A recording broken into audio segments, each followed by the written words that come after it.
कार्यक्रम के पुण्यार्चक हैं श्री नरेश जैन, श्रीमती सरिता जैन पुत्र, श्री मनीष जैन पुत्र वधू, श्रीमती उर्वी जैन, वीर जैन सूरत गुजरात, बेटी श्रीमती नम्रता जैन, दामाद श्री विकेश जी जैन सूरत।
पंच परमेष्टि भगवान की जय। आचार्य श्री गुरुवर कुंद कुंद महाराज की जय। आचार्य श्री गुरुवर विद्यासागर जी महाराज की जय। मुनि श्री 108 सुधा सागर जी महाराज की जय। समस्त मुनि संघ की पंचारादि 700 में राजों की, विष्णु कुमार महाराज की, आकांक्षा जैन पहली सिमरिया, गुरुवर नमोस्तु। महाराज जी, इनकी जिज्ञासा है कि इनके मंदिर में गांव के जो मूल नायक हैं वो एक सिंहासन में बैठे हुए हैं पीतल के, और उस समाज का कहना है, छोटी सी समाज है 5-7 घर की, तो उनका कहना है कि वहां पर कमलासन होना चाहिए, नहीं तो समाज में एकता नहीं आएगी। तो महाराज जी, इस विषय में हम लोग क्या करें? यदि मंदिर है, चैत्यालय है तो चल जाएगा। यदि मंदिर है तो कमलासन पे होता है तो अच्छा है, और पाषाण की मूर्ति है तो कमलासन पर ही होना चाहिए। पीतल वाली मूर्तियां हैं तो बात अलग है, पाषाण की हो तो कमलासन पर होना श्रेष्ठ है, अच्छा है, बढ़िया है। तिथि जैन वर्णी कॉलोनी सागर, गुरुवर नमोस्तु। महाराज जी, जिनवाणी के 12 अंग क्या कहलाती हैं और वर्तमान में कितने अंग तक का ज्ञान यहाँ पर मौजूद है? जिनवाणी तो द्वादशांग रूप होती है, वर्तमान में द्वादशांग नहीं है, द्वादशांग का भाव है। यानी संक्षेप में सब जितने अनुयोग हैं उनका थोड़ा थोड़ा सा भाग अपने पास है, क्योंकि जितने भी आज ग्रंथ हैं ये सब हैं तो द्वादशांग के ही अंश, लेकिन एक संग्रह रूप में है, सार रूप में है। मूल सूत्र जो भगवान ने कहे या गणधर परमेष्टि ने गुंथित किए, वे मूल सूत्र अपने पास नहीं है।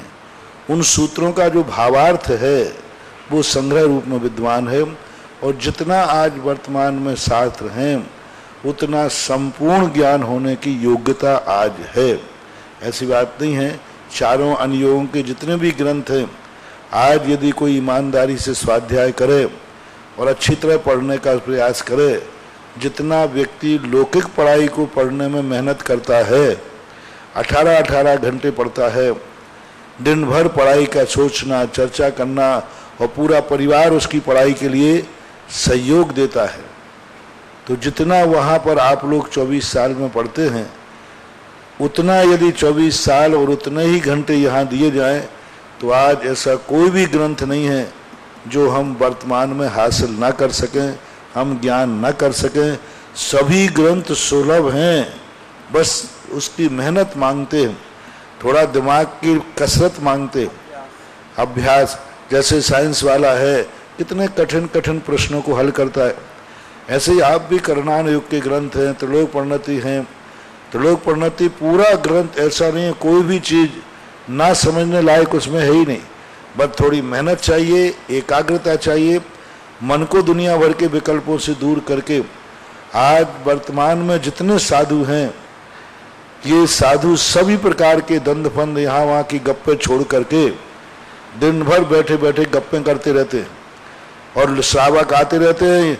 ये श्रावक कमरे में आए नहीं और साधु का समय खराब किया नहीं। कोई आज के श्रावक कोई काम के हैं ही नहीं, बस आकर के बस किसी को धर्म की चर्चा तो करना नहीं, तत्व की चर्चा किसी को आती नहीं। इसलिए साधुओं के पास आज श्रावक बैठ बैठ करके साधुओं का समय बर्बाद कर रहे हैं।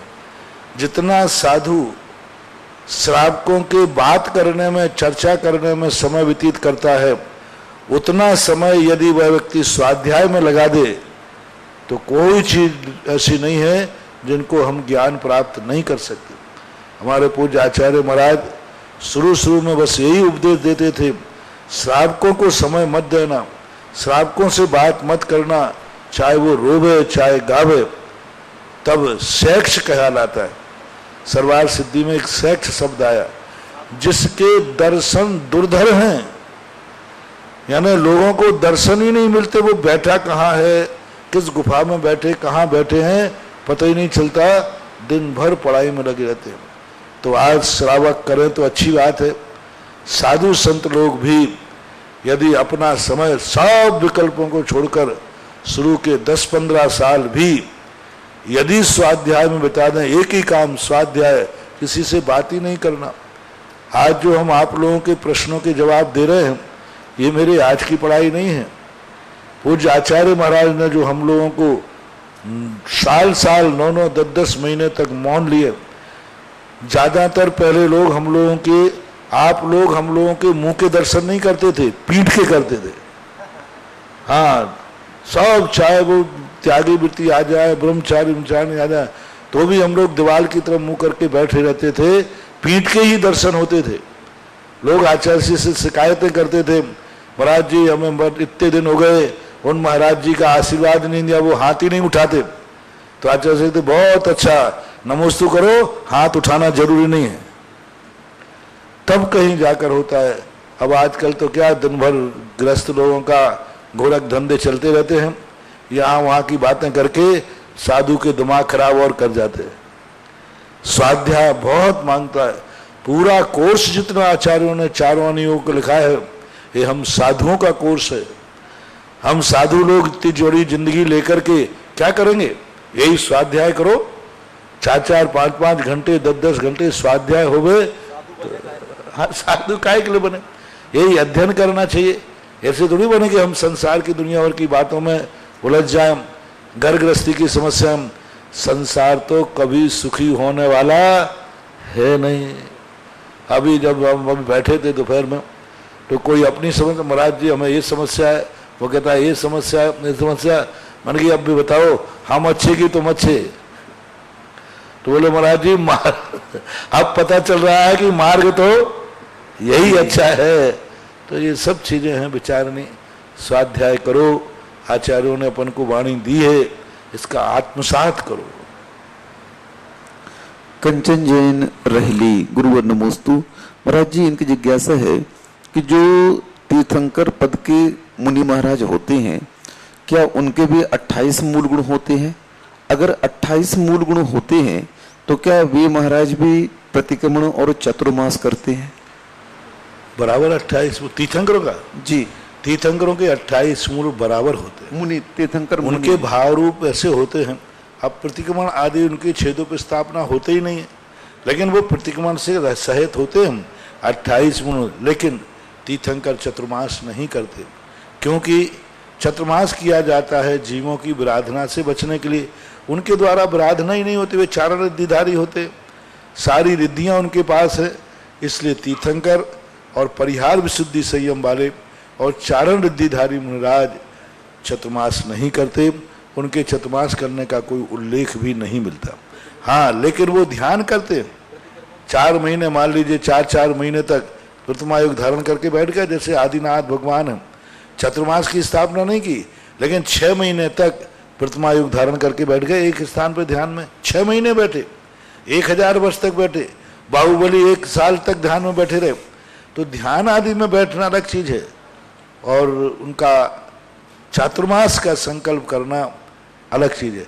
प्रतिक्रमण जो है उनका कोई दोष नहीं लगता, क्योंकि वो वर्धमान चारित्री होते, और वर्धमान चारित्र वाले को कोई दोष ही नहीं लग रहा है तो फिर प्रतिक्रमण काय का होगा। हालांकि निषेध वचन भी नहीं मिला कि तीर्थंकर प्रतिक्रमण नहीं करते हम, लेकिन छेदोपस्थापना इतना मिला है पूज्यवर वीरसेन स्वामी महाराज ने कि तीर्थंकरों का सामायिक चारित्र होता है, छेदोपस्थापना चारित्र नहीं होता। इससे अंदाज लगाया जाता है कि शायद वो प्रतिक्रमण भी ना करते हों ऐसा। आरती जैन सूरत, गुरुवर नमोस्तु। महाराज जी, इनकी जिज्ञासा है कि कोई करीब का रिश्तेदार है, परिवार का व्यक्ति है, हमसे बड़ा है और हमारा अहित चाहता है, तो हम कब तक मौन रहें उसके विषय में? देखो, आगम और शास्त्र की भाषा तो पारसनाथ को 10 भव तक मौन रहे। और संसार की भाषा हैं? संसार की भाषा महाराज जी। और आपकी भाषा ये है कि भाई अपना बचाव करने के लिए हमारे लिए उसका प्रतिकार तो करना चाहिए, क्योंकि यदि वो उद्दंड होता जा रहा है तो हमें उसका अहित नहीं करना, उसको सुधारने के लिए कभी कभी कदम उठाए जाते हैं। कई बार ऐसे कठोर कदम उठाए जाते हैं। उद्देश्य हमारा ये नहीं कि उसको परेशान करना, उद्देश्य की उसकी आदत सुधारना है। कई बार हम साधु लोगों को भी, गुरु महाराजों को भी शिष्य के प्रति कई बार उनको कठोरता बरतना पड़ती है, क्योंकि ज़्यादा लूज हो जाए तो शिष्य और पुत्र ये दोनों सिर पर बैठते हैं। शिष्य और पुत्र के लिए यदि ज़्यादा लाड़ प्यार हो गया तो सिर पर बैठता है। कई बार माता पिता बच्चों के प्रति थोड़ा ज़्यादा सहानुभूति में चले जाते, वो बच्चा फिर आकर के पिताजी की केसलौंची करता है। ऐसे शिष्यों में जो गुरु शिष्यों को थोड़ा ज़्यादा प्यार दे देते हैं, ज़्यादा लाड़ प्यार करते हैं, तो वे शिष्य सिर पर बैठ जाते हैं। इसलिए साधु को भी जो गुरुजन होते हैं उनको कई बार कठोरता का प्रयास करना पड़ता है। भय जब तक नहीं आएगा तब तक शिष्य को डांट और शिष्य को डांट की जरूरत होती है। हाँ, शिष्य को डांट नहीं होगी तो दवाई बिखर जाएगी, शिष्य को डांट नहीं होगी तो वो बिगड़ जाएगा। इसलिए आप अपने उसको सुधारने के उद्देश्य से यदि आप थोड़ा अपना रौब दिखाते हैं, अपना थोड़ा आक्रोश दिखाते हैं और थोड़ा बहुत उसके मिटाने का भय भी दिखाते हैं, उसको ये भय लग जाए कि यदि मेरे से नाराज हो जाएंगे तो मुझे बर्बाद कर सकते हैं, मिटा सकते हैं। मिटाना नहीं तुम, लेकिन उसके मन में डर बैठना चाहिए कि यदि ये अपनी पे उतर आए तो फिर हमारी मुश्किल पड़ जाएगी। कई बार क्या होता है, अपन सोचते हैं कि बड़े आदमी हैं, कुछ नहीं कर रहे, लेकिन जिस दिन बड़ा अपने पे उतरता है वो 1 मिनट में ही निपटा देता है। 100 साल की पूरी कसर 1 सेकंड लगते हैं, तुरंत टेट फॉर टेट। तो इस प्रकार की कई बार ऐसी स्थितियां बन जाती हैं कि सामने वाला हमारी सरलता का दुरुपयोग करता है, तो थोड़ा वक्र भी होना चाहिए। राजकुमार जैन, बैकुंठपुर, जिला कोरिया, छत्तीसगढ़।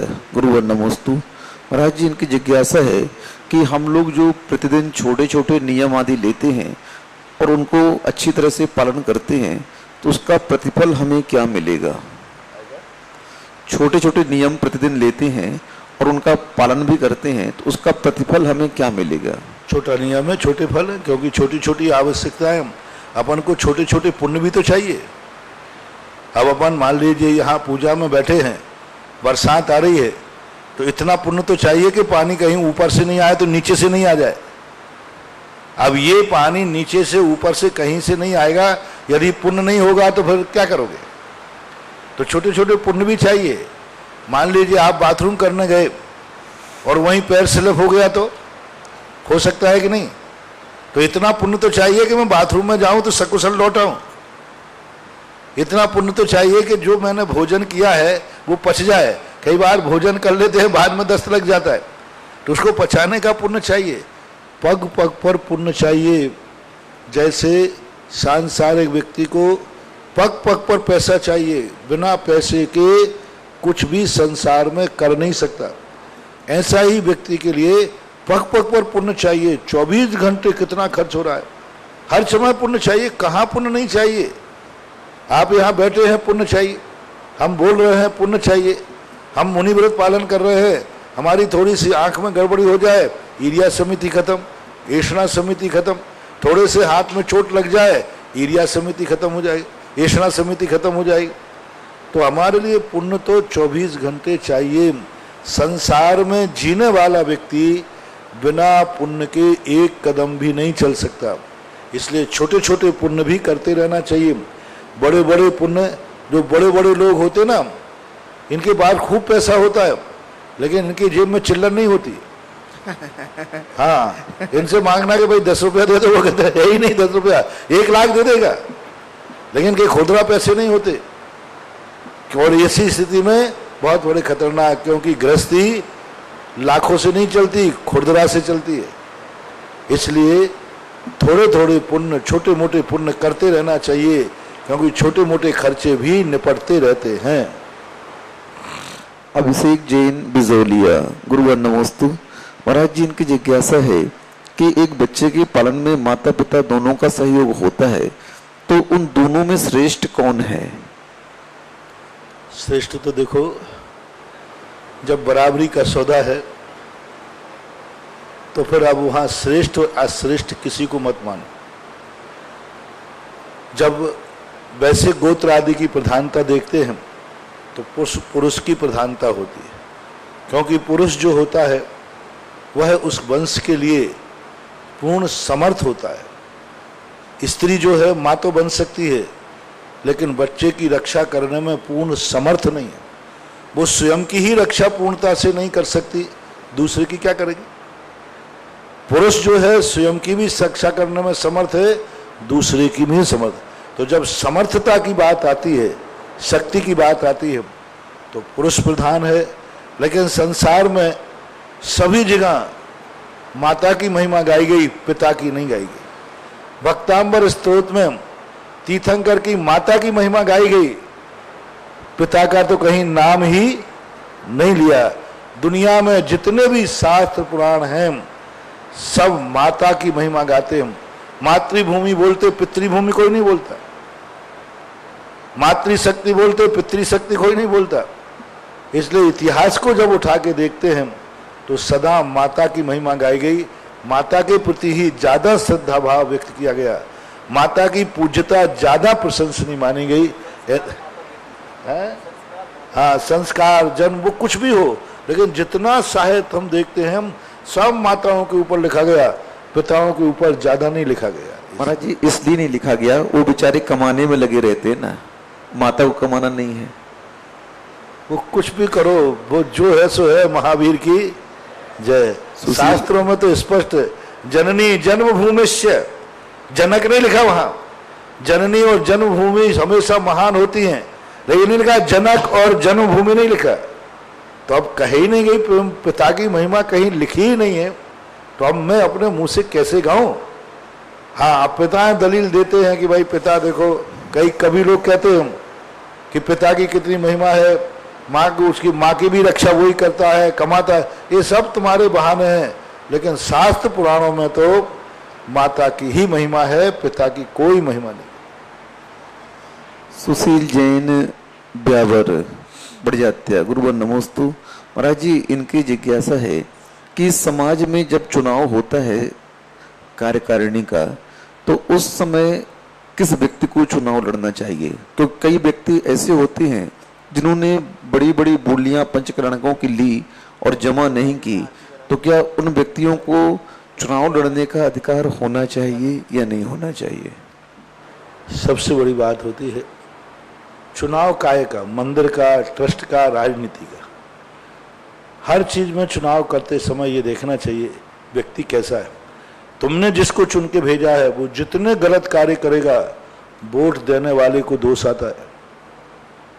यदि मान लीजिए तुमने अपने धर्म की बात करते हैं, मंदिरों के ट्रस्टी, आप उसको चुनना चाहिए। सबसे पहले तो ये नियम होना चाहिए कि उनके ऊपर यदि कोई बोली आदि उधार है, उनको कभी चुनाव में खड़े नहीं होने देना चाहिए। हाँ, यदि उन्होंने संकल्प किया है, ये संकल्प किया है कि ये पैसा मैं 5 साल में दूंगा, तो फिर कोई बाधा नहीं है, फिर नहीं है। लेकिन कमेटी मांग रही है और वो देने को तैयार नहीं होते, तो कुछ सख्ती होना चाहिए। दूसरा, मंदिरों का ट्रस्टी वही होना चाहिए जो कम से कम बाहर और बीमारी की छूट करके प्रतिदिन अभिषेक पूजन करता हो। मंदिरों का क्षेत्र, तीर्थ क्षेत्रों का भी, मंदिरों और तीर्थ क्षेत्र की कमेटियों में वही लोग होना चाहिए जो रात्रि भोजन ना करते हो। मंदिरों और तीर्थ क्षेत्रों की कमेटी में समाज के नेताओं में, जैन समाज की बात कर रहा हूं, जो गुटखा तंबाकू नशा नहीं करता हो, जिसपे कोई कोर्ट का ऐसा आपराधिक मामला नहीं हो जो सजा के योग्य हो, ऐसे लोगों को वोट नहीं देना चाहिए।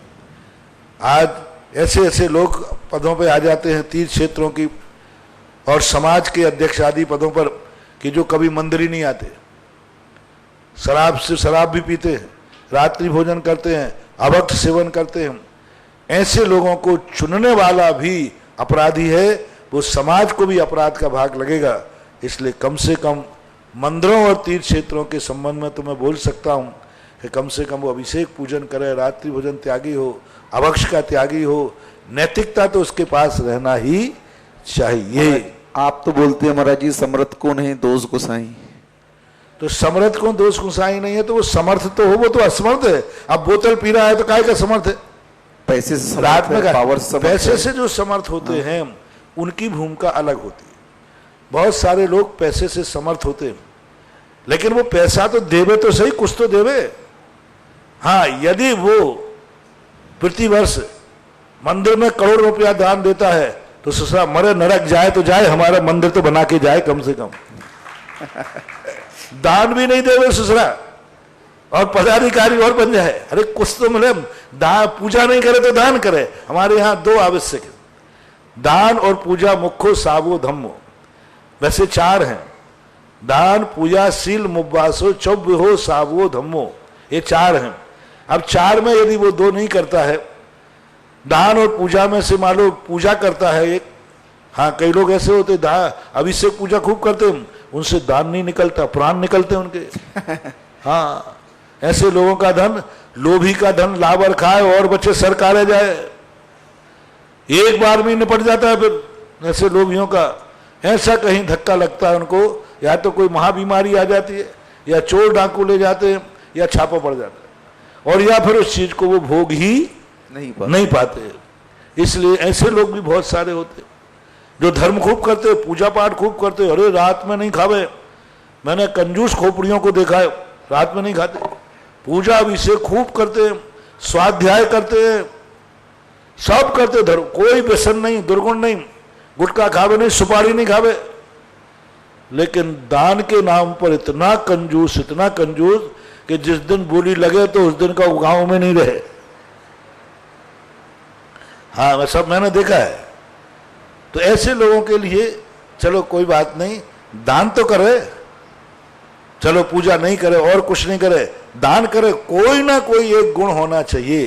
दान पूजा शील मुपवासो सावो धम्मो, या सत्कर्म में ले लीजिए, देव पूजा गुरु पास्ति स्वाध्याय संयमस्तपा दानम चेती घृष्टाणाम सत्कर्माणी दिने दिने, ये 6 करें तो ठीक है, लेकिन 6 में 1 तो होवे कम से कम चुनते समय।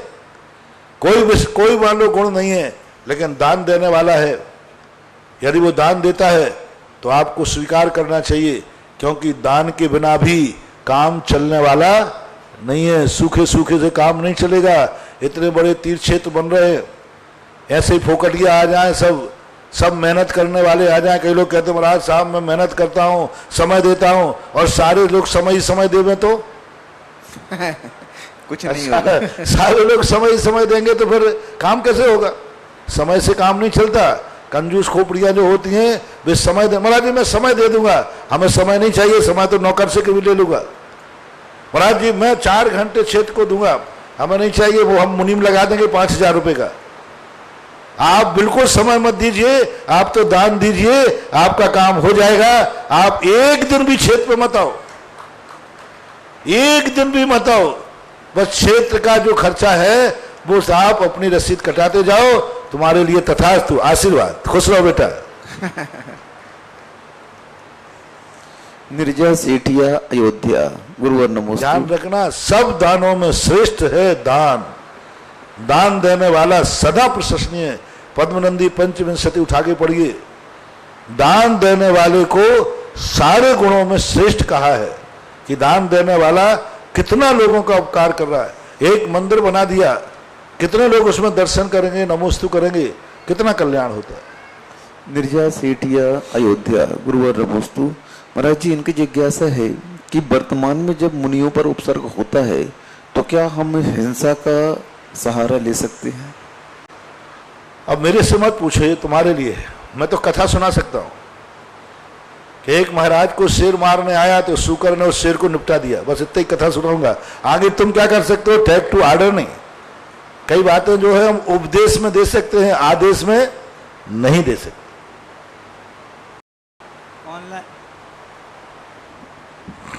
ऑनलाइन जिज्ञासाओं के पश्चात बाढ़ पीड़ितों के लिए जो आज वात्सल्य पर्व के दिन, शरण संस्कृति रक्षा के दिन पूरे भारतवर्ष से जो प्रतिसाद मिला है 3-4 दिनों से, वो हमारे एक बड़े महाराज जी, नियम सागर महाराज जी हमारे बड़े महाराज हैं, हमारे लिए बहुत आदर्श हैं, बहुत अच्छे हैं, बहुत पुराने महाराज हैं, हमसे भी बड़े हैं।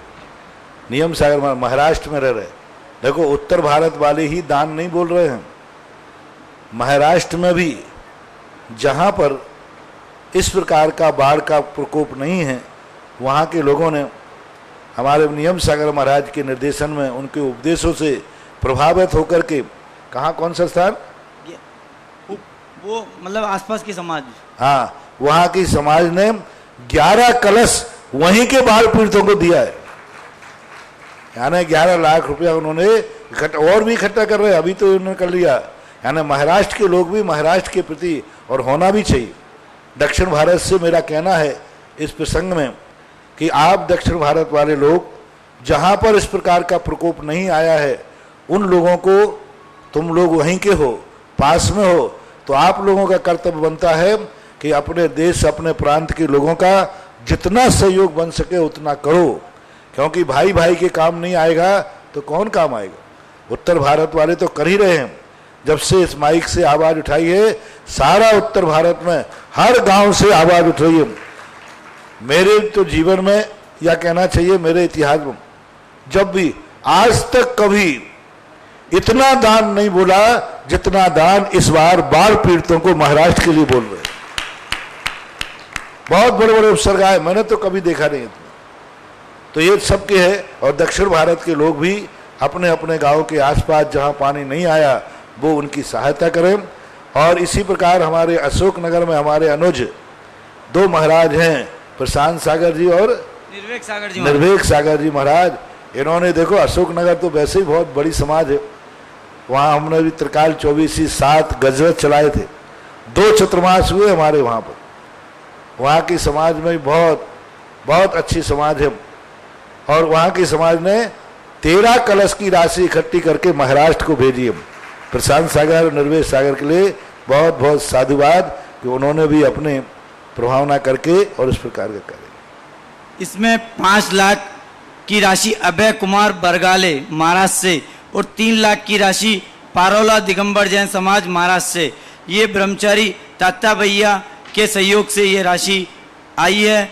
51,000 रुपये की राशि अजीत गांधी बारामती से, मीरा रोड दिगंबर जैन समाज मुंबई से 2.5 लाख रुपए की राशि, 75,000 रुपये की राशि सकल दिगंबर जैन समाज पार्श्वनाथ चौधरन बाई मंदिर सागर, जो जय कुमार जी का बचपन यहाँ बीता था, जो आज हमारे जगत पूज्य सुधा सागर जी महाराज जिस मंदिर में पूजन पाठ करते थे, उस मंदिर से भी घोषणा आई है। 51,000 रुपये की राशि श्री दिगंबर जैन महिला महासमिति लाल कोठी मंजू जी महेंद्र जी छाबड़ा के सहयोग से, जिसमें 2 क्विंटल चावल और 50 कंबल तो उन्होंने पुनीत भाई को देके पहुंच भी चुके हैं वहां पर। और 31,000 रुपये की राशि दक्ष पाटनी ने अपने टेम्पल दिवस के निमित्त अंशु गोदा कोटा ने दिए हैं। 25,000 रुपये की राशि दिगंबर जैन महिला मंडल अंबावाड़ी जयपुर से, गुलाबपुरा महिला महासमिति ने भी कुछ घोषणा करी है। ये सब घोषणाएं बाढ़ पीड़ितों के लिए पूरे भारतवर्ष से आ रही है और भी सभी समाजें लगी है। प्रथम जिज्ञासा ऑनलाइन जिज्ञासाओं के बाद मैं यहाँ उपस्थित सभी श्रावक श्राविकाओं की ओर से और टीवी के माध्यम से देख रहे देश विदेश के सभी श्रावक श्राविकाओं की ओर से परम पूज्य श्री के चरणों में कोटिशः नमोस्तु नमोस्तु नमोस्तु गुरुवर। और आज की प्रथम जिज्ञासा के लिए मैं आमंत्रित कर रहा हूँ श्रीमान मामचंद जी जैन रावत भाटा, और उसके बाद तैयार रहेगी श्रीमती कनक जी ठोला भीलवाड़ा। गुरु जी चरणों में नमोस्तु नमोस्तु, समस्त परिवार की तरफ से नमोस्तु। मेरी शंका है, मैं जानना चाहता हूँ दान कौन कौन से टाइप का होता है और उसका क्या क्या महत्व है। दान कौन कौन से प्रकार का होता है, कोई चार प्रकार का बोलता है, कोई 5 प्रकार का, वो कौन कौन से प्रकार का है और क्या क्या महत्व है। मूल रूप से 4 प्रकार का है, उसमें प्रकार से बहुत सारे उपभेद हो जाते हैं। आहार दान, औषधि दान, उपकरण दान और एक अभय दान होता है। तो औषधि दान सब जानते हैं, औषधि रूप में पात्र को देना। आहार भी सब जानते हैं। आवास दान का अर्थ है लोगों को जैसे रहने की व्यवस्था, जैसे अभी आपके महाराष्ट्र में हुआ, वहाँ के घर उजड़ गए, उनको अपन मकान झोपड़ी आदि बनाने का जो भाव कर रहे हैं, ये साधर्मी आवास दान कहलाएगा। संतशाला बनाना, धर्मशाला बनाना, ये मंदिरों में जितने भी धर्मशालाएं बनाते हैं लोग, आप संतशाला बनाते, ये सब आवास दान में आएगा, क्योंकि यहाँ धर्मात्मा लोग ही रहेंगे। धर्मात्माओं के तीर्थ क्षेत्रों के जो कमरे होते हैं, देखो 2 चीज़ें ध्यान रखना। एक लौकिक, आप नगर में गांव में एक धर्मशाला बनाते हो, उस धर्मशाला का उपयोग प्रायः शादी ब्याह बारातों में काम आता है। धर्म के कार्यों में आवे ये कोई नियम नहीं है। लेकिन तीर्थ क्षेत्रों पर बनने वाले कमरे 90% प्रायः धर्मात्माओं के काम ही आते हैं। तीर्थ क्षेत्रों की जो वंदना करने आते हैं उनके काम आते हैं। इसलिए तीर्थ क्षेत्रों पर जो कमरे बनाते हैं, धर्मशाला बनाते हैं, ये सब आवास दान में जाएगा, क्योंकि धर्मात्मा के उपयोग में आता है। इसलिए यहाँ पर तीर्थ क्षेत्रों पर थोड़े बहुत कुछ ज्यादा कार्यक्रम होते हैं, लेकिन वे भी मर्यादित होते हैं। इनमें रात्रि भोजन नहीं होता, आलू प्याज नहीं बनता, अभक्ष नहीं बनता। और जो तुम्हारे नगर के गांव की जो धर्मशालाएं होती हैं उनमें रात्रि भोजन होते हैं, आलू प्याज भी बनता है, जो कुछ होता है वो आप लोगों को मालूम। लेकिन तीर्थ क्षेत्रों पर ऐसा नहीं होता और होना भी नहीं चाहिए। इसलिए आवास दान। एक आता है उपकरण दान। उपकरण दान का अर्थ होता है जिस समय जो सब आएगा, जैसे तुमने उपकरण दान में मंदिर में दान दिया, मंदिर में तुमने बोली ली, ये सब उपकरण दान है। जैसे आज देखिए अभी पंडाल बना, ये आवास दान में जाएगा। 4 महीने यहाँ बैठ करके लोग यहाँ पर प्रवचन सुनेंगे, और प्रवचन कम सुनेंगे, पंडाल ज्यादा देखेंगे, क्योंकि ये पंडाल बनाया ही ऐसा है कि सबसे पहले आने वाला व्यक्ति तो पूरे पंडाल को ही देखेगा। हाँ, तो ये भी एक बहुत होती है। शादी ब्याह के पंडाल तो बहुत बनते हैं, लोग देखकर दंग रह जाते हैं। ये प्रभावना का कारण बनता है कि आज इस काल में धर्म के लिए भी ऐसे लोग समर्पित करते हैं। ये बहुमान के अंदर आता, प्रभावना के अंदर आता है। इससे अच्छे अच्छे शादियों के बनते हैं तो कुछ भी नहीं है। शादियों के जो बनते हैं वे तो भगवान ही मालिक है क्या क्या होता है उसमें। तो ये धर्म के, तो ये आवास दान में आता है, सब चीज आवास दान में आती। और इस प्रकार से ये दान बोलियों के माध्यम से आप दान लेते हैं, ये भी क्षेत्र की भैयावृत्ति है, क्षेत्र का विकास है, और क्षेत्र में ही पैसा लगता है। बोली और दान देते समय, देते समय एक ही बात का ध्यान रखना चाहिए, ये पैसे का उपयोग किस रूप में होगा, तब बात। श्री कनक जी ठोला के बाद तैयार रहेंगे श्री वीरेंद्र कुमार जी पहाड़िया, चांद जी की खेड़ी। गुरु को मेरे और मेरे परिवार की ओर से नमोस्तु नमोस्तु नमोस्तु। गुरु, और मेरा प्रश्न ये है कि श्रावक प्रतिक्रमण करते हैं, उसमें आता है शब्द गारव, रिद्धि गारव, 7 गारव। तो ये गारव क्या होता है? गारव का अर्थ होता है गौरव, अहंकार, मद। जैसे रिद्धि गारव हमारे लिए मंत्रों का, रिद्धियों का, मेरे पास ऐसी रिद्धियां हैं, मैं सबको भस्म कर दूंगा, मैं सबको कबूतर बना दूंगा, ऐसे जो गारव कहला, अहंकार। शब्द गारव, शब्दों के माध्यम से मैं बहुत शब्दों में निपुण हूँ, किसी को भी ठग सकता हूँ। मैं ऐसी ऐसी ऐसी बात करता हूँ कि मेरी बात को कोई भी गलत मानते ही नहीं। जैसे दुकान आदि पे बैठ करके, व्यापार आदि, तो ये शब्द गारव कहलाता है। और एक सात गारव होता है, साता यानी साता का गारव, सात का अर्थ वो थोड़ा सात गारव नाम से प्रसिद्ध हो गया, मूल शब्द है वो साता का गारव। मैं बहुत सुखी हूँ, मेरे कोई कमी नहीं है, देखा तुम तो हमेशा बीमार बने रहते हो, तुम्हारे यहाँ तो 9 खाएं 13 की भूख बनी रहती है, हमारे यहाँ सब कुछ पवारा है, ऐसा जो अहंकार आ जाना तो वो कहलाता है सात गारव। नमोस्तु। वीरेंद्र जी पहाड़ी के बाद तैयार रहेंगी सुश्री नेहा जैन नमोस्तु महाराज। थड़ोदा। नमस्ते महाराज, मेरी जिज्ञासा है महाराज जी, छोटे गांव में मंदिर कमेटियां नहीं होती है तो मंदिर के सदस्यों का सबका क्या कर्तव्य बनता है?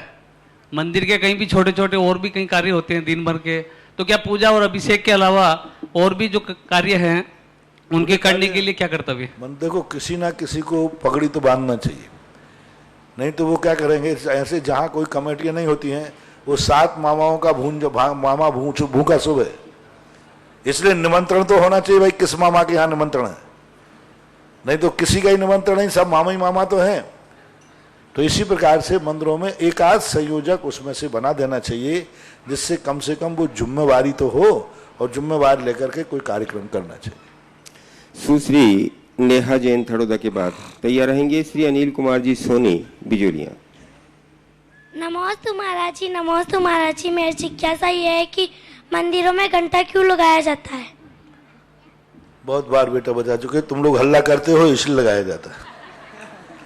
हाँ, घंटे का बहुत अलग ध्वनि होती है और घंटे की जो टंकार होती है वह टंकार मंदिर के वातावरण को शुद्ध करती है।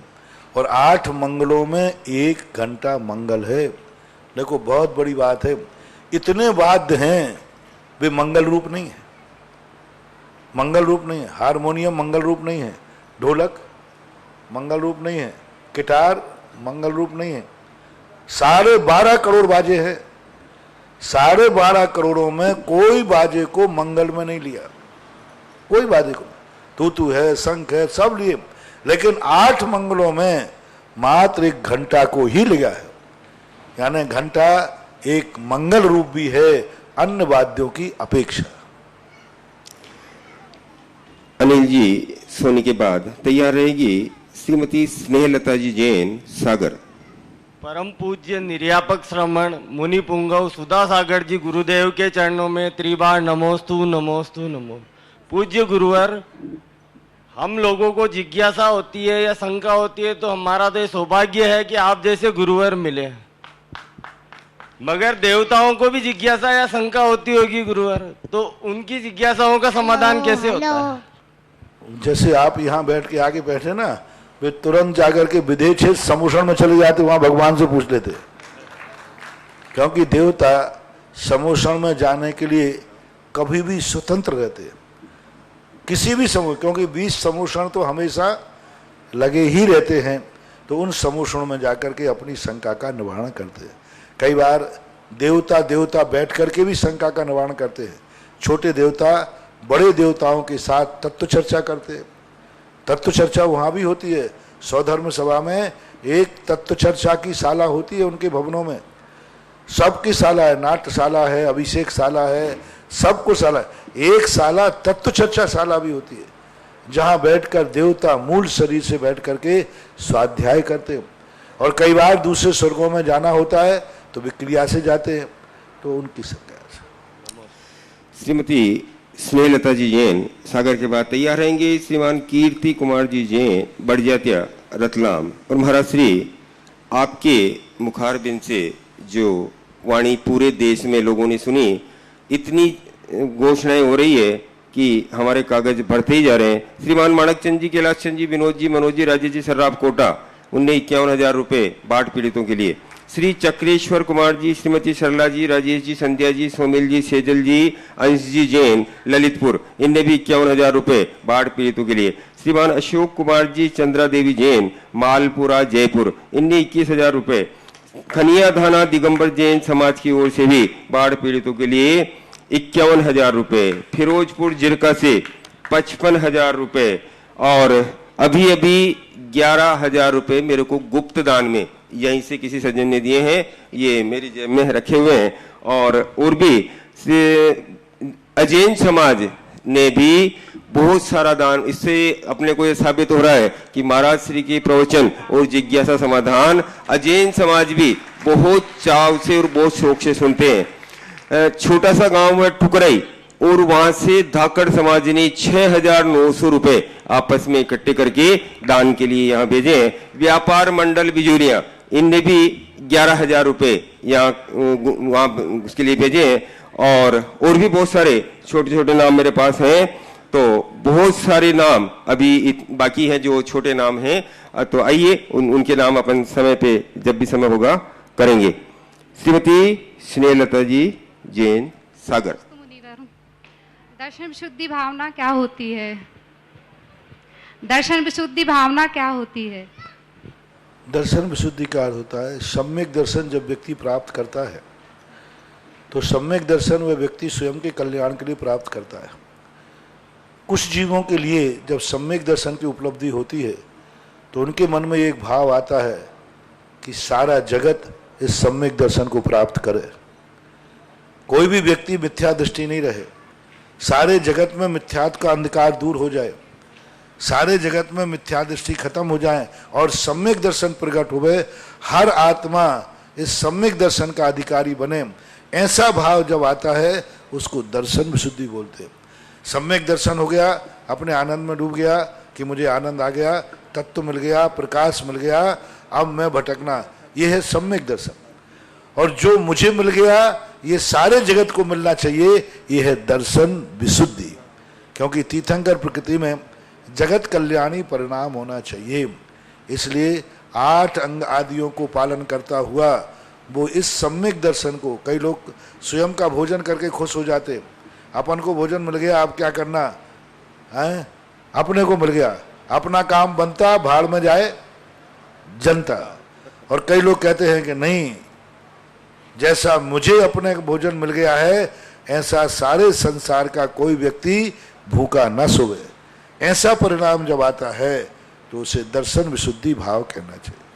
श्री कीर्ति कुमार जी बढ़ जाते के बाद तैयार रहेंगे श्रीमती सुनीता जी जैन बिजोलिया और महाराज श्री श्रमण संस्कृति संस्थान स्नातक वर्ष 2013 से 18 तक के सभी शास्त्रियों ने 21,000 रुपए बाढ़ पीड़ितों के लिए देने की घोषणा की है। हीरे को तराश दे तो उसकी कीमत बढ़ जाती है, सुधा सागर सा धन हो पास तो जिंदगी संवर जाती है। यदि श्रद्धा समर्पण रखो गुरु के आगे तो लक्ष्य सफल हो जाता है। अगर शिष्य झुके गुरु के आगे तो वो इंसान बन जाता है, तो वो इंसान बन जाता है। गुरुदेव धन्य हुए हम आज आपके दर्शन को पाके। गुरुदेव आज 15 अगस्त का दिन भी है। आज की गुरुदेव नई पीढ़ी में स्वतंत्रता स्वच्छंदता में परिवर्तित होती जा रही है और इसका असर आने वाली पीढ़ी में ज्यादा देखने को मिल रहा है। गुरुदेव हमें ऐसा क्या करना चाहिए कि हम इस जो हमारे राष्ट्रीय पर्व हैं इनको भी मनाएं और धर्म की भी प्रभाव ना हो? हमारी दृष्टि से स्वतंत्रता का अर्थ जो है यह नहीं है कि मैं किसी का गुलाम नहीं रहूंगा। मेरी दृष्टि से स्वतंत्रता का एक पहलू है कि मैं किसी का गुलाम नहीं रहूंगा, मेरे ऊपर किसकी हुकूमत नहीं रहना चाहिए, मेरे ऊपर किसी का शासन नहीं चलना चाहिए। लेकिन दूसरा पहलू है कि सही आज़ादी वो है कि मैं किसी को गुलाम नहीं बनाऊंगा, मैं किसी को अपनी मुट्ठी में नहीं नचाऊंगा, मैं किसी को अपना दास नहीं बनाऊंगा। ये दोनों पक्ष जब तक नहीं आएंगे, ये तो आ गया कि मैं किसी का गुलाम नहीं रहूंगा, लेकिन ये भाव नहीं आता मैं किसी को अपना गुलाम नहीं बनाऊंगा। हर व्यक्ति सोचता है कि मुझे किसी के यहाँ नौकरी नहीं करना पड़े, लेकिन कोई व्यक्ति यह नहीं सोचता कि मुझे किसी को नौकर न बनाना पड़े। तो इस प्रकार की बात, अपनी स्वतंत्रता की आज़ादी का अर्थ है दूसरे को भी हम आज़ाद करें।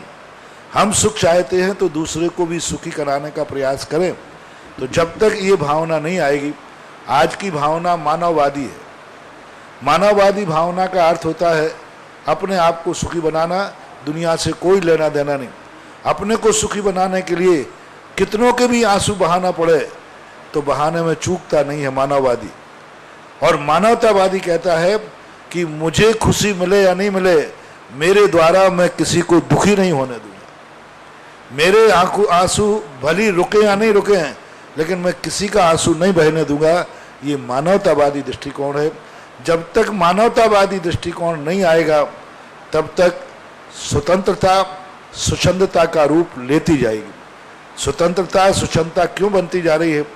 एक नेता, एक व्यक्ति सीढ़ी चढ़कर ऊपर पहुंचा तो नीचे की सीढ़ी तोड़ करके जाता है, कहीं दूसरा न चढ़ जाए। और स्वतंत्रता वास्तविक है कि जो सीढ़ी से चढ़ता है वो पीछे मुड़ के देखता है, कहीं मेरे से सीढ़ी तो नहीं टूट गई, क्योंकि मेरे समान पीछे से और भी आने वाले हैं। ये परिणाम यदि बन जाएगा तो स्वतंत्रता का वास्तविक अर्थ हो जाएगा। श्रीमती सुनीता जैन बिजुलिया के बाद तैयार रहेंगे श्री जम्बू कुमार जी जैन बिजुलिया। नमोस्तु महाराज जी। मौनी और मोह में क्या अंतर है?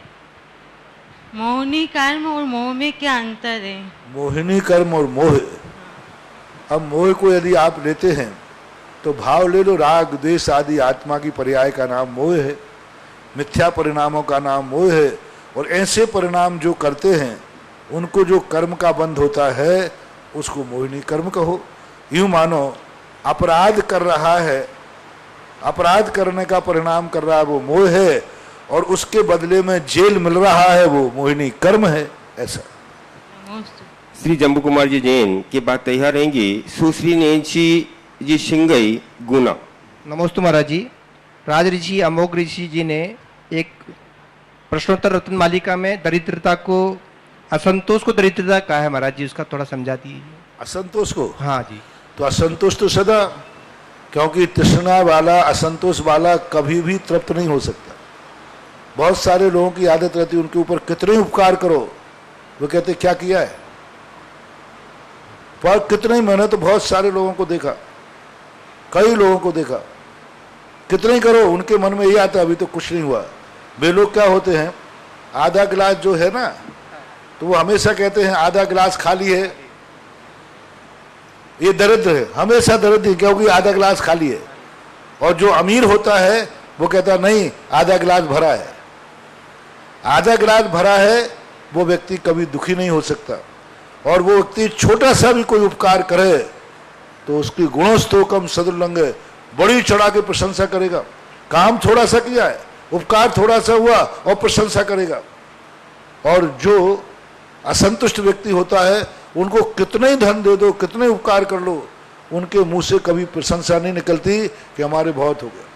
मैंने तो कई तीर्थ क्षेत्रों पर भी कई बार, हमारे साथ तो अब तुम जितनी 7 जन्म में रोटियां खाओगे मैं 1 जन्म में खा चुका हूं। सब कई तीर्थ से तो खूब दान आता है, लेकिन वो महाराज जी आए नहीं, गने का मन रहता, हाँ भिख मंगई बने रहते। उनके मुंह से कभी नहीं निकलता कि बहुत हो गया, बहुत हो गया, बहुत हो गया, बाबा तूने बहुत किया। वो एक भजन आता ना, गाना खाते ना, तेरा मानू एहसान कैसा, बाबा तूने बहुत दिया, ऐसा कुछ आता है। एक भजन गाते हैं आप लोग, वो है सही भजन। अरे एक भी उपकार किया, एक छोटा सा भी उपकार किया, उसकी प्रशंसा करो। तुम तो वो भी नहीं कर पाए, उसने तो कम से कम किया तो है। 1 रुपया भी आया तो उसकी प्रशंसा करो, आया ही तो है, दिया तो नहीं। एक व्यक्ति ने कहा बोले महाराज जी 1 लाख रुपया 10 साल में देगा।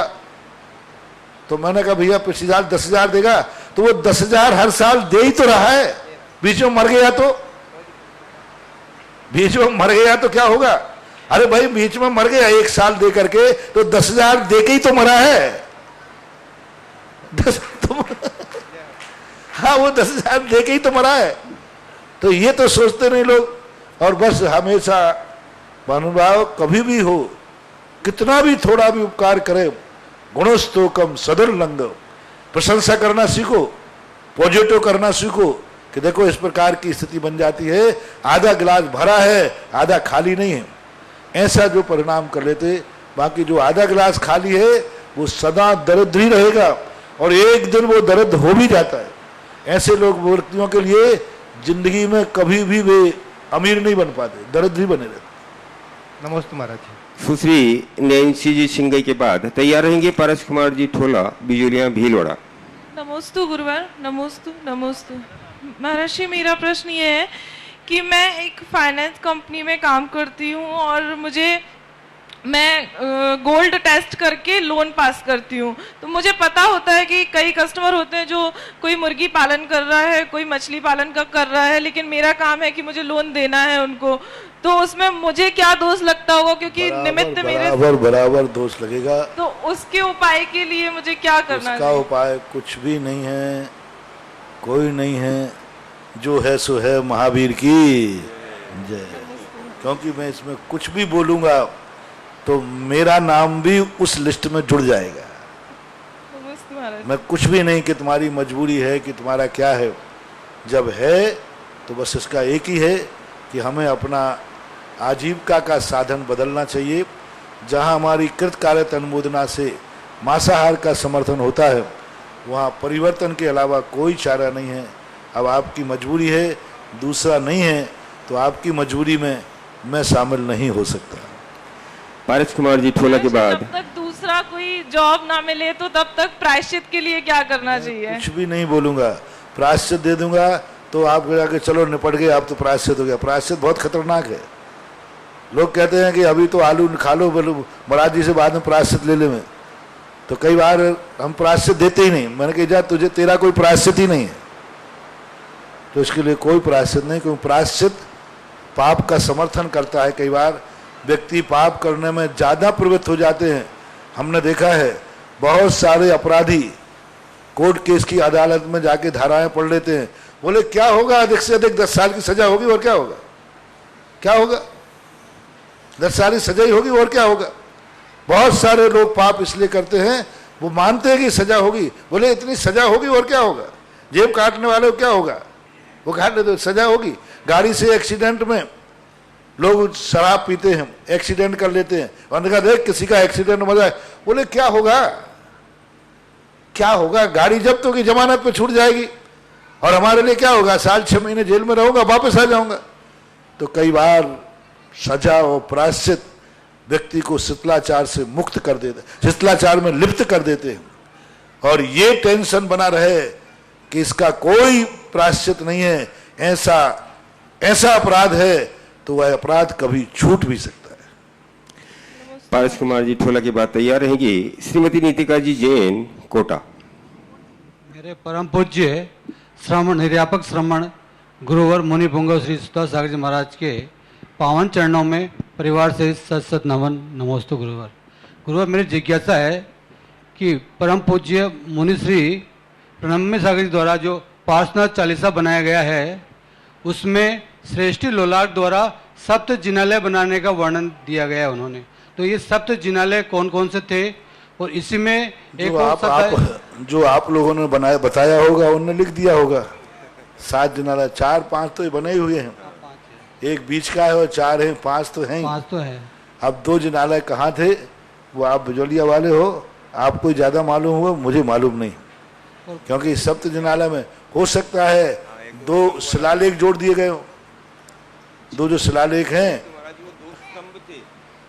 हाँ, और पहले एक सामने कीर्ति स्तंभ भी था, सामने एक स्तंभ थे ना, 2 बने हुए थे सामने, मूल मंदिर के सामने थे 2, तो उनको जोड़ करके 7 कर दिया गया हो। तो गुरुवर ये तो बाद में बने थी, निषिद्धिकाएं थी, ये दोनों तो निषिद्धिकाएं थी, ये तो बाद में बनी थी। श्रेष्ठी लोलाट 1226 में सप्त जिनालय का वर्णन कहाँ था? महाराज से पूछ लेना जाकर के। और गुरुवर उसी में एक और वर्णन आया है कि पार्श्वनाथ भगवान ने उपसर्ग के पहले कितने दिन यहाँ तप किया था, उसमें 98 दिन का आ रहा है, 98 दिन। अब ये हमारे लिए ज्ञान का विषय नहीं है, क्योंकि हमने ऐसा कहीं पढ़ा नहीं। उन्होंने कहीं किसी किताब में लिखा हुआ पढ़ लिया होगा। कुछ बातें क्या है परंपरा से चल जाती। 58 दिन तक उन्होंने यहाँ ध्यान किया, ऐसा शिलालेख में भी नहीं और कहीं भी हमें देखने को नहीं मिला। ये बात कहाँ से किंवदंती के रूप में चली या मेरे ज्ञान में नहीं है, क्योंकि मैंने भी बहुत काफ़ी शोध बिजोलिया पे किया और विद्वानों की संगोष्ठी भी की थी, और विगत चतुर्मास में मैंने भी कई दिनों तक इन शिलालेखों को पढ़ा था, वाचन किया था। तो ऐसा कोई 58 दिन वाला कोई उल्लेख हमें नहीं मिला। अब कहाँ से आया, कैसे आया, मेरे ज्ञान में नहीं। गुरुवर एक जिज्ञासा और है कि आचार्य कुन देव विदेश क्षेत्र गए थे, ये किंवदंती आती है, लेकिन इष्टोपदेश में भी पढ़ा मैंने कि आचार्य पूज्यपाद स्वामी भी विदेश क्षेत्र गए थे, तो वो रिद्धि के वजह से गए थे या उन्होंने कोई रसायन लेप करके गए थे? उसमें पहली बात, स्तुपदेश में ऐसा कोई प्रसंग नहीं आया। स्तुपदेश के अंदर पूज्यवर पूज्यपाद स्वामी ने इसका कहीं भी उल्लेख अपने ग्रंथों में नहीं किया कि मैं लेप लगा करके वहाँ जाता था आता था। वो तो पूज्यपाद उनका नाम था, इसलिए लोगों ने किंवदंतियाँ बना दी। लेकिन पूज्यपाद स्वामी ने कहीं भी स्तुपदेश में ये बात लिखी ही नहीं कहीं कि मैं इस प्रकार के विदेश क्षेत्र गए हैं या वो लेप लगाते थे। कौन से श्लोक में आया? कोई हिंदीकार ने प्रस्तावना में लिख दिया हो, बात अलग है, लेकिन स्तुपदेश की प्रस्तावना बोलो, स्तुपदेश में नहीं। स्तुपदेश की प्रस्तावना में आया महाराज जी। अरे प्रस्तावना अलग, प्रस्तावना पंडित की है, प्रस्तावना एक पंडित की है, ना कि आचार्य के। स्तुपदेश में तो कहीं उल्लेख ऐसा नहीं है। और जहां तक पूज्यवर कुंदकुंद भगवान की बात कही, तो पंचास्तिकाय में पूज्यवर जयसेन स्वामी ने इस बात का उल्लेख किया है और उन्होंने यही करके दिया कि वदंती ऐसी है कि पूज्य भगवान कुंदकुंद महाराज विदेश क्षेत्र गए थे। ना तो ये तर्क से घटित होता है, ना प्राचीन इतिहास से घटित होता है, और युक्ति युक्त भी नहीं बैठता कि कुंदकुंद भगवान विदेश गए, क्योंकि विदेश जाने के बाद बार बार ग्रंथ में कहते जिनेंद्र भगवान ने ऐसा कहा, तो सीधा लिखते कि सीमंदर भगवान से मैं सुन करके आया। यानी वे अपनी बात को प्रमाणित सिद्ध तो करना चाहते हैं, तभी बार बार कहते मैं नहीं कह रहा हूं, जिनेंद्र भगवान कह रहे हैं। और सीमंदर भगवान के पास सुन के आते तो सीमंदर जरूर लिखते। तो मेरी दृष्टि से तो कुंदकुंद स्वामी की ख्याति इतनी है, इतनी श्रद्धा है कि लोगों ने अतिशयोक्ति कर दी कि इतना सूक्ष्म ज्ञान जो तत्व का उन्होंने दिया, इतना सूक्ष्म ज्ञान व्यक्ति को स्वयं तो नहीं उपज सकता है, जरूर इन्होंने जाकर भगवान की वाणी सुनी होगी, ऐसी भक्ति बस लिख दिया। सत्यार्थ इससे बहुत दूर है अभी। नमस्ते गुरु। नीतिका जैन कोटा के बाद तैयार रहेगी। श्रीमती अंजना जी जैन 12। और सभी के लिए एक सूचना और दे रहा हूँ, ललितपुर और अशोकनगर और उस साइड में जो भी लोग कपड़े इकट्ठे कर रहे हैं महाराष्ट्र बाढ़ पीड़ितों के लिए, उनसे निवेदन है, ललितपुर से पंचायत अध्यक्ष अंचल जी जैन और अशोकनगर में महिला समिति की अध्यक्षा श्रीमती इंदू गांधी, उनके पास आप सभी कपड़े इकट्ठे, गुना में संजय जी चौधरी के पास अपने कपड़े इकट्ठे करा के भेजे। और जबलपुर संभाग में से अध्यक्ष महिला महासमिति प्रीति पाली जैन, उनके पास शिवनी से सुशीला जी, नीलम जी जैन और पूरा जबलपुर संभाग के सभी लोग जितने भी कपड़े आप लोगों ने इकट्ठे किए, इन नामों की जो मैंने घोषणा की है वहां पहुंचाएं। वो तैयार कपड़े और दूसरे जो भी सामान हैं सब लोग वहां पहुंचा दे, तो वो शीघ्र वहां बाढ़ पीड़ितों के साथ पहुंच जाएंगे। और कुछ दान श्रीमान धन कुमार जी, अमित जी जैन अशोकनगर, श्री अशोक कुमार जी अंकित जी जैन, श्रीमान महेंद्र कुमार जी, हेमंत कुमार जी टोंगिया चित्तौड़गढ़, इन सभी लोगों ने महाराष्ट्र बाढ़ पीड़ितों के लिए दान की राशि की घोषणा की है। श्रीमती नीतिका जी जैन बिजूलिया और तैयार रहेगी श्रीमती अंजना जी जैन 12।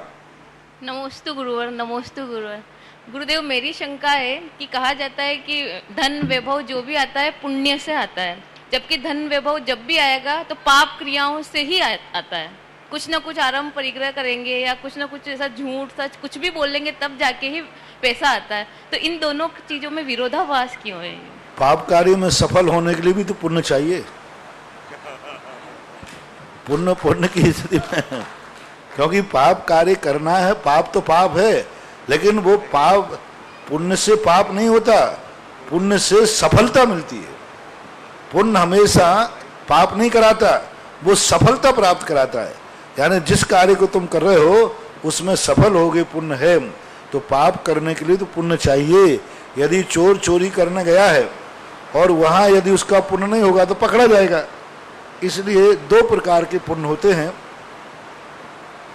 एक पापानुबंधी पुण्य होता है और एक पुण्यानुबंधी पुण्य होता है। एक ऐसा पुण्य का उदय आता है जिसके उदय में व्यक्ति को पाप करने का भाव होता है, और एक व्यक्ति का पुण्य का उदय ऐसा आता है जिसके पुण्य करने का भाव होता है। मैं सदा उदाहरण आप लोगों को देता हूं। आपके पास 1 लाख रुपया है सपोज कीजिए, और आपके मन में 3 भाव आएंगे। पहला भाव आएगा कि चलो इसको किसी का घूमने चलते हैं, ऐसो आराम करते हैं, समझ लेना ये पापानुबंधी पुण्य है, जो पुण्य के उदय में तो आया लेकिन वो पाप की तरफ ले जा रहा है। दूसरा भाव आएगा, पैसा है लेकिन उसको अपने एफडी बना दो, संसार की भोग विलासिता में खर्च कर दो, वहां खर्च करेंगे, लेकिन धर्म में उनके खर्च करने का भाव नहीं आता। तो ऐसे परिणाम ये भी पापानुबंधी पुण्य है। और एक व्यक्ति वो है कि जब अपने पास पैसा है तो क्यों ना, बिजौलिया तपोदय तीर्थ क्षेत्र है, वहां कम से कम एक जिनालय तो अपना होना चाहिए। मेरा तो भाव है, आमा में भी मैंने कहा था कि आमा में जितने लोग जन्म लिया है उनको एक ही बात करना है, जिस आमा में मेरे पूर्वज रहे और मैं हूं, मरने के पहले एक भगवान जरूर बैठाल के मरूंगा, एक मंदिर बैठाल के मरूंगा, क्योंकि यही सबसे बड़ी उपलब्धि है। जैसे मैंने एक बार कहा था, बिजौलिया में जितने लोग जैनी रहते हैं, ये सारे जैनी एक नियम कर ले में कि ये तीर्थ क्षेत्र हमारा पास है, ये तीर्थ फोकट में तीर्थ क्षेत्रों पर कब्जा करने से कुछ नहीं मिलने वाला। तुम कितनी सेवा करो, कितने कुछ करो, कुछ नहीं होने वाला। हाँ, जैसे मैंने कहा था, फोकटिया समय देने वाले तो बहुत मिल जाएंगे, और फोकटिया समय से कोई फर्क नहीं पड़ता, वो काम तो मजदूर से हो जाएगा। 4 मैनेजर लगा दो, बड़े बड़े आदमी कौन सी फैक्ट्री में जाते हैं, सब मजदूर काम करते हैं। देश मजदूरों से चलता है, नौकरों से। कलेक्टर चला रहा है, एसपी चला रहा है, नेता थोड़ी चला रहे। देश को कौन चला रहा है? Collector, officer. तो ये सारे काम तो वेतन भोगियों से भी हो जाएंगे, लेकिन दान वेतन भोगियों से नहीं होगा। दान देने वाला सबसे बड़ा श्रेष्ठ है। वो व्यक्ति बिजौलिया का माना जाएगा जिसने एक संकल्प कर लिया कि मेरा वंश पहले भी था, आज भी है, मेरा एक मंदिर बिजौलिया के मंदिर में जरूर रहेगा, तपोदय तीर्थ क्षेत्र का। तभी तुम गर्व से कह सकते हो कि मैं उस बिजौलिया का हूं जहां तपोदय तीर्थ क्षेत्र है, मैं उस बिजौलिया का हूं जहां पारसनाथ भगवान की केवल ज्ञान स्त्री है। ऐसे मात फोकट में कहने से कुछ नहीं। क्या कभी तुम्हारे मन में मीटिंग में भाव आया कि अपन एक मंदिर जरूर तपोदय तीर्थ क्षेत्र में बनाएंगे, जो हमारे पूर्वज हमारे आने वाली संतान कह सके कि इस तपोदय क्षेत्र में हमारे पूर्वजों का भी एक मंदिर है। एक मूर्ति बैठा लो कहीं तो, एक मंदिर बैठा लो कहीं तो। और ये बहुत बड़ी चीज है। जिसके पास मंदिर है, मान लीजिए आपके पास मंदिर है, जिनके पास मंदिर नहीं है तो जिले में देखें कौन सा तीर्थ क्षेत्र है, वो जिले में आपका एक मंदिर होना चाहिए। जिले में नहीं हो तो प्रांत में होना चाहिए, प्रांत में नहीं हो तो भारत में कोई एक तीर्थ क्षेत्र पर मंदिर बना के ही मरूंगा, जिससे कम से कम मरने के बाद ये कह सको कि मेरा यहाँ जन्म हुआ था, मैंने मात्र पाप ही नहीं किया है, पाप के लिए नहीं कमाया है। ये चट्टाने फोड़ फोड़ करके असंख्यात जीवों को मारा है तुम लोगों ने। हाँ, ब्लास्टिंग किया है, ब्लास्टिंग सब मालूम है मुझे, चिंता नहीं करना। हाँ, ये सब माइंसों पे जाकर के दाना में क्या लगाते हो, गुल्ला गुल्ला गुल्ला गुल्ला गुल्ला गुल्ला लगाते हो। ये पत्थरों को फोड़ा है, यही पाप मैंने नहीं किया, वो पाप किया है तो तपोदय तीर्थ क्षेत्र पर मैंने मंदिर भी बनाया है। तब तुम ये मुंह दिखा सकोगे मरने के बाद, जब तुम कोई कर्म, कोई यमराज, कोई देव तुमसे पूछेगा तो कहोगे मैंने ये पाप भी किया है लेकिन मैंने जिनालय भी बनाया है, मंदिर बनाया है। जाइए तपोदय तीर्थ क्षेत्र में मेरे बनाए हुए मंदिर का दर्शन करिए। तो मेरा तो सोच यही है कि वही व्यक्ति को बिजौलिया में रहने का अधिकार है, वही व्यक्ति बिजौलिया का जैनी कहला सकता है, वही व्यक्ति इस तीर्थ क्षेत्र को अपना कह सकता है। बिजौलिया ही नहीं, पूरा मेवाड़ है। हाँ, बिजौलिया की थोड़ी भपौती है, तीर्थ क्षेत्र तो सबका है। यानी जितने मेवाड़ के 40 गांव हैं, ये गर्व से कहते हैं हमारा थे बिजौलिया, हमारा तीर्थ क्षेत्र विंध्यावली, हमारा तीर्थ क्षेत्र तपोदय। तभी तुम्हारा कहना सार्थक होगा जब पूरे मेवाड़ के हर गांव वाला ये सोचे कि तपोदय तीर्थ क्षेत्र में अपना एक जिनालय होगा और जिनालय बनाएंगे। भावना तो करो कम से कम, भावना भवनासनी, जाकी रही भावना जैसी, सो देखी मूरत तिन तैसी। भाव तो करो, हो सकता है ये भावना एक दिन सफल हो जाए। भावना ही नहीं करते, अपन को देना ही नहीं है, अपन को करना ही नहीं है, तो क्या करोगे? जिंदगी में ऐसा व्यक्ति कुछ भी नहीं कर पाता। कम से कम भावना होना चाहिए ऐसा। परम पूज्य श्री की जो आपने अभी देशना सुनी है, पूरे मेवाड़ प्रांत से मैं और निवेदन कर रहा हूँ कि सबसे पहले हम मेवाड़ प्रांत वाले अगर हाथ ऊपर करेंगे तो 15 दिन में पूरा नंदीश्वर जिनालय पूरा हो जाएगा। ये ऐसा मेरे को पूरा विश्वास है और परम पूज्य श्री का कोई कमी नहीं है, बिजोलिया में कोई कमी नहीं, सब गुदड़ी के लाल है। हाँ, गुल्ला लगा लगा कर सबने गुल्लुओं को में रखे। तो सभी लोगों से मेरा निवेदन है और स्थानीय समाज से तो निवेदन ही है, क्योंकि परम पूज्य श्री ने कितना हम लोगों को कितना आशीर्वाद दिया है और परम पूज्य श्री की भावना कितनी भक्तों के प्रति इतनी रहती है। 24 घंटे भक्तों की ही महाराज श्री चिंता करते हैं। भक्तों को 7 वर्ष का समय दिया है, 7 से 8 वर्ष में आप पूरे जिनालय की राशि जमा करवा सकते हैं। तो 8 और पूरा जिनालय भव्य अलौकिक कलाकृति युक्त पाषाण का जिनालय बनने वाला है। और देखिए बहुत बढ़िया बात, देखिए महाराज श्री की देशना सुनकर अभी जो प्रश्नकर्ता थी श्रीमती नीतिका जैन और श्रीमान मनीष कुमार जी जैन फ्लाई ऐश कोटा, इनने एक जिनालय अपने परिवार की ओर से बनाने की घोषणा की है। हमारा प्रश्न करना सफल हो गया। ऐसे प्रश्न करने वाले हो तो हमें भी मजा आता है उत्तर देने। आप फोकट में प्रश्न करते तो हमारा पसीना और बहा देते हो। बहुत अच्छा। तो बंधुओं 8 वर्ष में 7 वर्ष में आपको ये राशि यहाँ जमा करवानी है और इतनी राशि तो हम हर साल अपनी कमाई में से निकाल के, अपने को जेब में से कुछ देना ही नहीं है। हर साल जितनी अपन कमाएंगे उसमें से कुछ % निकाल के यहाँ जमा कराएंगे, उसी में भी आपके परिवार के नाम से एक जिनालय बन जाएगा और युगों युगों तक आपके परिवार का नाम यहाँ, जब तक ये क्षेत्र रहेगा और जब तक वो मंदिर रहेगा तब तक, हाँ युगों युगों तक, खूब पीढ़ियों तक आपका नाम। जैसे अभी लोलार्क सेठ को हम लोग याद कर रहे हैं, 900 वर्ष पूर्व उसने मंदिर बनाया था, आज पता नहीं कहाँ है, लेकिन हम लोग लोलार्क सेठ को आज भी याद कर रहे हैं। तो इस तरह 900, 1000, 2000 लोलार्क का ना तो परिवार पता है ना मकान पता है, लेकिन तपोदय तीर्थ क्षेत्र है ये जरूर पता है। कितनी बड़ी चीज। संगी मंदिर सांगानेर का है। सही बात। मैंने सोचा भाई संगी जी की हवेली कहाँ है, जो बेटों को बाप दादे छोड़ गए लाखों करोड़ रुपया, उसका पता ही नहीं हम, लेकिन मंदिर बना गए तो आज हजारों साल के बाद भी संगी मंदिर, आज भी इतिहास लिखा जाता है तो लोलार्क का नाम आता है कि भाई लोलार्क ने यहाँ मूर्ति बैठा ली थी, जिनालय बनाया था। हाँ जी, हाँ नहीं, वो तो कुंवर, हमारे कुंवर साहब है तो उससे कोई मतलब नहीं। हाँ, तो इसलिए जिन लोगों की भावनाएं बन रही है, मतलब आपको किसी तरह की कोई दिक्कत है ही नहीं। परम पूज्य श्री कितना हम लोगों का ध्यान रखते हैं, इतना लंबा समय दिया है कि आप 2-2, 3-3 लाख रुपए साल के जमा कराएंगे तो भी आपके नाम से मंदिर बन जाएगा। तो इतना सा पैसा जमा कराने में किसी को नीचे से नीचे भी है उनको भी कोई तकलीफ नहीं है। तो अपने अपने परिवार के नाम से एक एक मंदिर जरूर बनाए और आने वाली पीढ़ियों को आप ये एक नाम देके जाएंगे कि हमारे पूर्वजों ने यहाँ एक जिनालय बनाया था और ये जिनालय हमारे पूर्वजों द्वारा बनाया हुआ है। तो ये अपनी अपनी भावनाएं बनाए और भी कोई घोषणा करना चाहे। आज रक्षाबंधन का महापर्व, श्रमण संस्कृति का पर्व और परम पूज्य श्री का आज इस मंगल पांडाल में प्रथम प्रवेश और हम सभी लोग भी आज प्रथम बारी आए हैं, तो किसी की भावना बन रही है अपनी अपनी भावनाएं व्यक्त करें। श्रीमती अंजना जी जैन 12 और तैयार रहेगी ब्रह्मचारिणी प्रभा दीदी। मुनि श्री के पावन पुनीत चरणों में मेरा और मेरे परिवार का त्रिकाल नमोस्तु नमोस्तु नमोस्तु।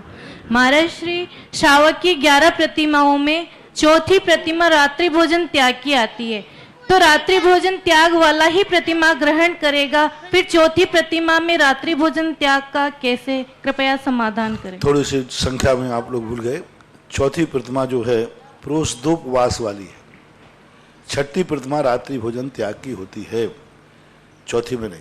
तो वहाँ पर मूल अर्थ है, उसका भाव अर्थ में रात्रि भोजन का अर्थ वहाँ रात्रि भोजन करना नहीं, वो तो अष्टमूल गुणों में ही त्याग हो गया। चूंकि वहाँ ग्रस्त है, अभी उसने ब्रह्मचर्य व्रत नहीं लिया है, शादीशुदा है, तो उसके अभी बाल बच्चे हैं, पाल सकता है, तो वो अपने बाल बच्चों को दूध पिलाएगा कि नहीं। मान लो कोई महिला है और प्रतिमा ले ली, क्योंकि 8 वर्ष के बाद प्रतिमाएं ली जा सकती, 8 वर्ष के बाद व्यक्ति 6 प्रतिमाओं तक ले सकता है और 6 प्रतिमाओं वाला व्यक्ति आराम से गृहस्थी, शादी विवाह, खेती किसानी, व्यापार, बल्कि यहाँ तक कि सेना में भी भर्ती हो सकता है। तो अब उस व्यक्ति के लिए क्या स्थिति बनेगी, बच्चों के लिए, परिवार के लिए, तो वहाँ पर उस प्रकार से कहा गया। और उसका दूसरा अर्थ भी निकाला है छठी प्रतिमा का, रात्रि भोजन ही नहीं, राई भोजन, यानी दिन का उसने संयम धारण किया है, रात्रि की अभी छूट रखी है, ये अर्थ भी आचार्यों ने निकाला है। नमोस्तु ब्रह्मचारिणी प्रभा दीदी के बाद तैयार रहेंगी सुश्री आरोही जैन, प्रतिभा स्थली, इंदौर। परम पूज्य सुधा सागर जी महाराज की जय। चरणों में नमोस्तु। महाराज श्री अभव्य जीव गंधकुटी और संवेद शेखर जी की यात्रा कर सकते क्या, और चरणों की शांति धारा हो सकती क्या? गंधकुटी कौन सी गंधकुटी? समोसरण की नहीं, इसके संबंध में प्राय आचार्यों का यही मानता है कि समोषण में अभव्य जीव नहीं जाता। लेकिन कुछ लोगों ने कुछ स्थानों पर, एक दो स्थानों पर अर्वाचीन आचार्यों ने यह भी लिखा है कि अभव्य के समान व्यक्ति अनंत बार भगवान पे गया, लेकिन कई अभव्य थे, कई दूरांदूर भव्य थे, ऐसा भी कई बार उल्लेख मिलता है। लेकिन प्रभायमान कथन यही है कि अभव्य कूट से आगे नहीं जाता है। लेकिन मत तो मिलता है। रही बात सम्मेद शिखर की, तो सम्मेद शिखर में भव्य और अभव्य को जाने में कोई बाधा नहीं है। चरणों की शांति धारा की जा सकती है, सिद्ध क्षेत्र आदि हैं तो उनकी शांति धारा करने में कोई बाधा नहीं है, कर सकते हैं। लेकिन ऐसा नहीं कि मंदिर है तो लोग चरणों का मंदिर मूर्ति पे कर, मूर्ति का चरणों में करने लग जाए। लेकिन सिद्ध क्षेत्र आदि में कहीं करना पड़े तो करने में कोई बाधा नहीं, किया जा सकता। प्रभा दीदी के बाद आज की जिज्ञासा समाधान का, लेकिन वो भगवान के चरणों में किया जा सकता, मुनिराज के चरणों में शांति धारा नहीं की जा सकती, क्योंकि जो बीजाक्षर हैं उन बीजाक्षरों को मुनिराज के चरणों में नहीं ढाला जा सकता, क्योंकि मुनिराज के चरण भली पवित्र हैं लेकिन भगवान जैसे पवित्र नहीं हैं, क्योंकि अभी इनमें 18 दोष विद्यमान हैं। कोई चाहे कि इन बीजाक्षरों को हम महाराज के चरणों में डाल दें, बहुत बड़ा पाप जो महाराज ढलवाएगा उसका मान, क्योंकि इन बीजाक्षरों को उसने चरणों में डलवा दिया। और उसमें शांति धारा के अंदर कहीं भी मुनिचर्या का वर्णन नहीं है। पूरा वर्णन किनका है? अरहंत भगवान का वर्णन है। 28 दोषों से रहित, अनंत चतुर्थ से सहित।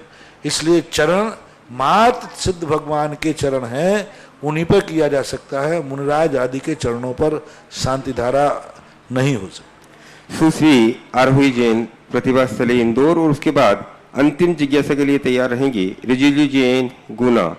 बहुत बड़ी बात है, क्योंकि देखो अभिषेक के तो अभिषेक के मंत्र तो लिखे, मुनियों का पाद प्रक्षालन तो लिखा, लेकिन आज तक किसी शास्त्र में नहीं आया कि पाद प्रक्षालन करते समय कौन सा मंत्र पढ़े, क्या मंत्र पढ़ के करूं। अभिषेक का तो आया है, जिनेंद्र भगवान का अभिषेक के मंत्र तो है, लेकिन मुनिराज के पादों का प्रक्षाल तो आया, लेकिन पाद प्रक्षालन करते समय कौन सा मंत्र पढ़े, ऐसा जैनागम में कहीं भी नहीं लिखा कि ये पढ़ते हुए आप जिनेंद्र भगवान मुनिराज के चरण धोवें।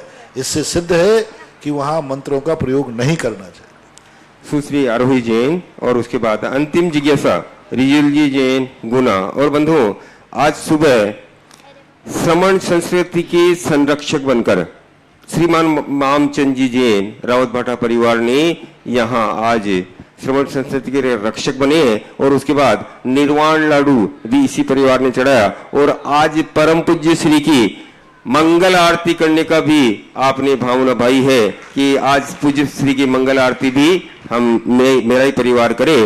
तो आज हम लोग 5 मिनट के लिए लाइव में ही ये आरती चला रहे हैं। तो अपनी जिज्ञासा करेंगी। आज का पूरा दिन रावत भाटा के नमोस्तु मुनिश्री। मेरा नाम रिजुल जैन है, मैं गुना से आई हूँ। मेरा प्रश्न ये है कि मंदिर जाते समय क्या बोलना चाहिए और भगवान की भक्ति कैसे करना चाहिए? जो मम्मी बताए वैसे करना चाहिए। आप ये बोल दो कि मम्मी भी नहीं जानती है, फिर मैं बताऊंगा। अंतिम जिज्ञासा रिजिजू जैन, गुना। नमोस्तु महाराज जी। मंदिर जाते समय सबसे पहले देवी को नमस्कार करना चाहिए। चैत्यालय की वंदना है, जब मंदिर में जाते हैं तो दरवाजा जो है ना वो देवी को ऐसे नमस्कार करना चाहिए। यदि पुंज आदि लिखे हैं तो गर्दन झुकाना चाहिए। ये चैत्यालय की वंदना करते हैं हम। और फिर बोलना चाहिए ओम जय देव जय देव जय देव, निस्सही निस्सही निस्सही, नमोस्तु नमोस्तु नमोस्तु। ऐसा बोलते हुए वेदी के पास जाना और वहाँ पर जो आदि विधि अपने यहाँ होती है वो उसको कभी और बताएंगे, अभी समय नहीं है। इस कार्यक्रम के पुण्यार्चक थे श्री नरेश जैन, श्रीमती सरिता जैन पुत्र, श्री मनीष जैन पुत्र वधू, श्रीमती उर्वी जैन, वीर जैन सूरत गुजरात, बेटी श्रीमती नम्रता जैन, दामाद श्री विकेश जी जैन सूरत।